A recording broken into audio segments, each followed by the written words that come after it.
Let's see that hot haircut. Oh man, look at that. Do I look pretty? Looks like you lowered your ears, man. You need a short haircut this time of year. I'm gonna sweat through this whole video. What is happening, everybody? It's your boy Chicago Sean McLaughlin. This is the Flow Show, and I am joined as always by our head of research, Steve Strazza. What's up, Steve? Not much. How's it going over there? For all the ladies out there, yes, Strazza did just get a haircut, and he is a little bit sweaty. So keep it cool, everybody. Keep it cool. Always sweaty over here this time of year. So I thought maybe it was this bull market run that we're seeing right here that's got you all fired up. What's going on here? The markets, man. well, that's got me pretty hot too. Look, I mean, it's hard to imagine a scenario where Bitcoin is holding above its 2018 highs and rallying. We've all seen and heard about what Ethereum's been doing in the past few days. If that's the case, for me, it's hard to imagine an environment where stocks are making a new low, right? I would think those two things are happening together. So right. I think the fireworks in crypto these past few days bode very well for the whole, outlook for risk assets, right? And as we're standing right here, we got about an hour still to close. If we hang here, at least I'm looking at the S&P on my screen. If we hang here or go a little bit higher, then we are basically printing the highest prices since the low that we saw on the 16th or 17th of June. On the 17th of June is when we intraday printed the low of this bear market that we're in. And a close here right now would be a new closing high since that. So, I mean, does that mean the bull market's here? No, of course not. This could just be one of a never-ending cycle, or what will feel like a never-ending cycle of bear market bounces, dead cat bounces.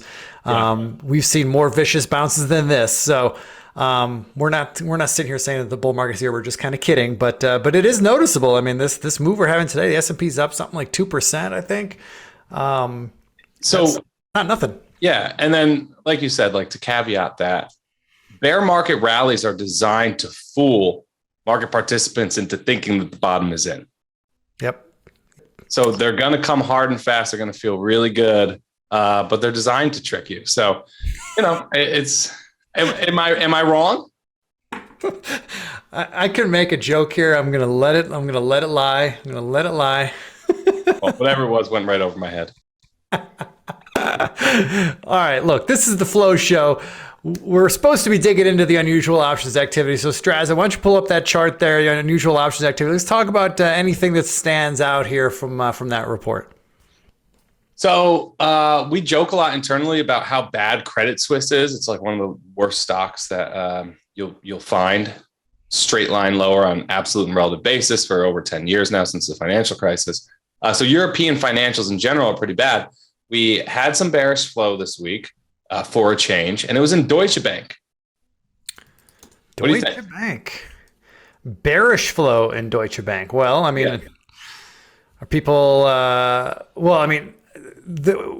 data is it's not based on today's trading, right? It's based on the last few days, right? My chart is stale. It's as of last Friday. So missing 2 days of action. So yeah, okay. Deutsche Bank's ripping today. It's had two solid days here, or three really, if you count Friday. Yep. So bearish flow as of, coming out Friday morning, that makes sense, right? I mean, we printed a low on the 14th. That's Thursday. And the options traders that was from July 11th, so Monday of last week, the flow. Okay. Well, I mean, look, it jives with what we were seeing in the price action, right? I mean, it was in the process of printing more lows, and were people buying puts because they're scared and they're protecting their position, or were they being aggressive, making aggressive bets on further downside? I don't know. I think, financials are at, and you've been hearing us talk about it, financials are at an inflection point in the United States. So that's XLF at that 30-50 level. It's the 2018 highs, pre-COVID highs. When you zoom all the way out, it's the pre-financial crisis highs. So major level there. It looks, the past few sessions, it really looks as though now that we have earnings behind us for most of the big banks, it looks like banks are going to hold that level and financials are holding that level and ripping off of it, right? If you look at the big banks today, that's what the action is suggesting. If that happens, this trade's not going to work. On the other hand, we could just as very well see the opposite take place, where we're in an environment right now where support levels are being ignored and violated left and right. XLF below 30.50. This is probably a trade that's going to work really great in that environment. Now, do we have any insight on the prices that were paid? We really don't, do we? No, nothing. Okay.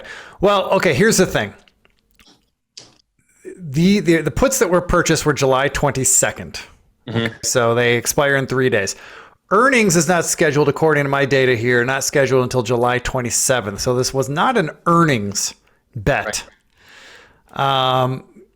It feels to me like maybe somebody... I feel like it was a protection move. I think people got scared. Because it was at a key level there. I mean, this is a topping formation that was on the verge of breaking down last week. I wish we knew what prices they paid. I mean, I guess if we could probably look it up. I can go back and find it. We just don't keep it on the table. Right. All right. So look, this is information. It seems to me, and again, this is just my educated guess, but it seems to me that was people kind of as one form of capitulation. Instead of selling the stock, though, they're just like, let's just buy puts and just, limit our downside. We can't take any more heat on this thing. Right. And then what we've seen the last 3 days is a significant bounce. I mean, it touched almost 750 on Thursday. We're now at 870. Oh yeah. What's that? 15% move? 16% move? Listen, it's a high beta name. I think it's probably a good vehicle. Listen, if things are really going to get ugly, short Deutsche Bank is a trade that I like. If markets are going to dig in here, and this is some sort of tradable low, yeah, this will be back in the above 10 before you know it. So, well, not to rain on your parade here, Strazza, but because of the earnings coming up on the 27th, which is a week from Thursday. Sure. I would be very hesitant to put on an options trade here. Sean doesn't like it. All right. Unless I was one of those people who likes to sell premium ahead of earnings. I don't. That's not something I've ever been comfortable doing. I know there's a lot of people that do that and do very well with it, and that's great, but it's not something I've ever been comfortable doing. So for me, I think I'd want to wait until earnings got out of the way and then decide if I want to, play for a bounce here. And I risk missing it, right? Like maybe the earnings comes out and this thing opens up at $12 following earnings. That could totally happen. And if so, we missed it. All right, back to the list. Another one that stands out, EEM, bullish flow. So this is just a macro bet, probably, right? Somebody maybe looking for the floor, wants to play that through options. 45 strike calls going out to October 21st. Yeah, this one, volatility has come down pretty significantly since earlier in the year. I mean, look, if you like what if you think you like what the buyers are saying here by being aggressive buying calls, I don't hate buying calls here. The volatility is cheap. You can see on my chart here, we're at the lower end of the range for the past 6 months or less. So buying calls here would not be a terrible idea. Let's bring up the options chain here. We don't want to go too far out, but maybe if we looked into, say, October options, I usually like to buy the 25 delta calls. Strazza, you know this, when I buy straight calls. That gets us around the October 43 strike. Let's bring up that chart again. I mean, when you look at the chart, that feels like, 43 feels like that's a move. Yeah, but I mean, this thing is really extended. If it is going to find a floor, it's going to make a move. That's true. I mean, it's come down from, you got 58 up there on your chart. So, yeah, I mean, it could. I mean, look, worst case scenario. This is not the worst case scenario, but one thing that could happen here. Let's say we bought those October 43 calls. If EEM made a move, even up to just like say 42 over the next, let's call it month, right? Yep. I would bet we'd have at least an opportunity to sell half of our position for a double, even though they're still out of the money. Yeah. The value of those calls would definitely move, and they would move in our favor. And at the very least, we could sell half of our position, take all of our risk out, and then have a half position with a free ride, right? Like just a free ride, whatever happens, happens. And if it doesn't work out, it doesn't work out. We didn't lose anything. That's all good. Yeah. And I am really starting to like strategies like that. So if you look at my chart, I mean, this is as extreme as a sell-off really gets. If you look, this is the percentage below the 200-day moving average I have in the lower pane. This is emerging markets, price up in the top pane. Even during the financial crisis lows, we did not experience a streak this long of EEM below its 200-day moving average. So we're going on 12 months now of EEM being below its 200-day moving average. As you can see here, this is about as oversold as it gets in past cycles. You've seen similar things. So I think if you go out far enough, right, because we don't know if that means the bottom's here today, next week, next month, next quarter, but it means we're getting close. So I really like, strategies like that where you're designed to just pick up some upside and give it some time. As you and JC would say, time to dance, room to dance. Yeah. No, so I like what you highlighted there because it's not immediately obvious on the chart. When you compared this sell-off to the financial crisis sell-off, when you look at the financial crisis sell-off, it looks very deep and very scary, right? And it was. Oh, yeah. But what's easy to miss is that the one we're in now has been longer in duration. Yeah. And sometimes long bear markets are just as bad as deep bear markets. If they don't scare you out, they'll wear you out. Right? That's exactly the phrase I was thinking of. Okay, so look, you sold me.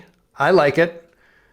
October 43 calls feel like a good trade. We can get them for, they look like they're around 50 cents. Yeah, about 55 cents. We could probably buy them right in the middle there. Their bid 53, offered 57. Yeah. That's a trade I like, Strazza. The open interest is kind of low, no? Yeah, but it might just be because they just started trading these October. Because if we go out to November, I mean, look at the open interest here in November. It's a lot more. Got it. They may have just listed that contract. Who knows? But more importantly, there's tight bid-ask spreads there. That's how you know that there's definitely volume and interest, and we'll get a fair feel if we were to buy this thing. Another thing that's important to point out about this trade too, individually or specifically about emerging markets, is not many countries or regions, no regions around the world when we talk about global equity markets are working right now. One country that's kind of been working is China. China's going to drive what happens in EM. It's almost like 40% of it. So, we can make a pretty good argument that there's a lot more to like here than there are in other areas right now.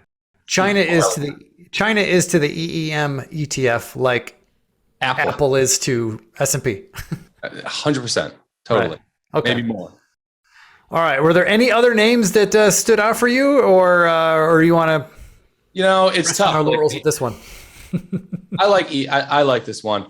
DraftKings was on there, bearish. I don't like the idea of shorting, these consumer products that are loved by their customers down 90%. So I think the risk of shorting a stock like DraftKings right now is greater than the risk of getting long it. I would say the same thing about a lot of these growth names down 90%. So I don't like, not a big fan of that. Another one that stood out would probably be Taiwan Semi.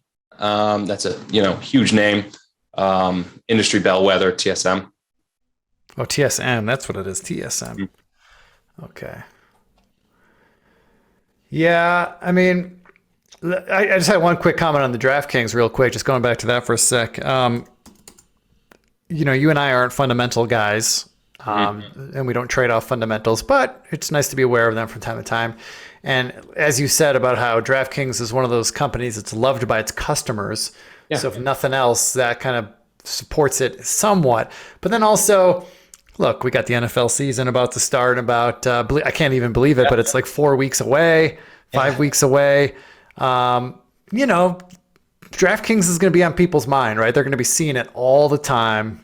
That's a great point, Sean. There's going to be all that NFL buzz coming around. It happens with a lot of the major sports. And Major League Baseball playoffs are coming too. So, I mean, that's a big deal. And man, short squeeze potential for sure. A lot of these companies too, I know I mentioned the Zooms and the Robinhoods a lot, but there's brand value there, right? And you can do anything financially. You can mess up everything operationally, financially, right? Blow it, but there could still be value to your brand.